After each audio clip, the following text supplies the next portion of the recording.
You're watching Countdown to Triple One Hits. That was me, Kevin Arnold. And these were my times. What would you do? A trip down memory lane at number 2 in our Countdown to Triple One Hits with The Wonder Years.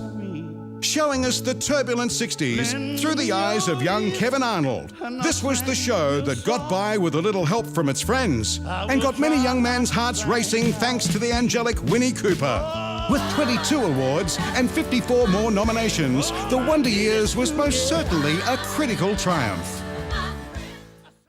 And in the number 1 slot in our Countdown to Triple One Hits, it's a 6-way tie. Joey, Chandler, Monica, Phoebe, Ross and Rachel.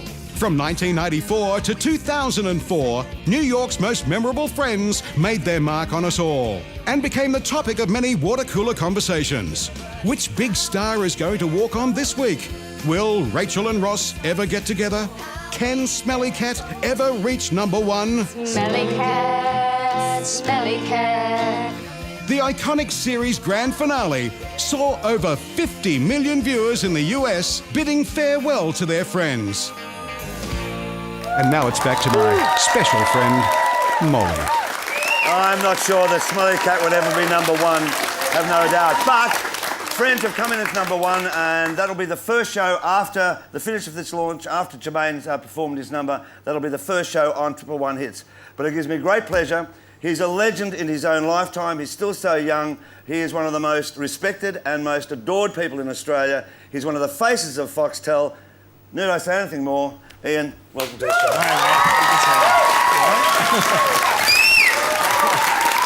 Now, I could talk to you for hours about all your achievements, not only in the pool, but you're one of Australia's great diplomats around the world. Congratulations on that, you know.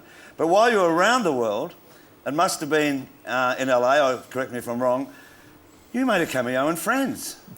Only just. Right, tell us about It's not really a cameo. I was in LA, right, and I did appear on an episode of Friends, but it was only because I saw a friend, Sarah Murdoch, who was doing an episode. All right. And we were doing this pointing thing. She was pointing at me in the audience going, "What the hell are you doing here?"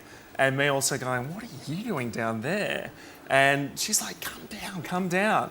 And so it happened. I was in LA, it was summer, so I had a pair of board shorts on and a t-shirt. And they're like, well, if you're going to be on set, you're going to have to wear winter clothes. So I borrowed clothes from Ross's wardrobe. Right. And then I'm in the background at Central Perk. Well, I tell you what, I'm jealous because I would have loved to have made a cameo. Just before we go on, what was your favourite sitcom? Was it Friends or...? Friends was for such a long time. Yeah. It was one of those shows. I guess, you know, looking back at the 90s, there was really 2 really significant shows. Sure. It was Seinfeld and it was Friends. Right. In my lifetime. That's what I watched. You know, looking for the Superman in every episode of Seinfeld. Absolutely. I loved. But also then when we go to Friends, we all had our favourites and we all love watching it every single week. Yeah. Well, listen, congratulations on everything you've done. Thanks for popping in. Pleasure. And we must also thank our sponsors for tonight, which is Nurofen, Napisan, Telstra and McDonald's, because they have all put in and made this show what it is tonight.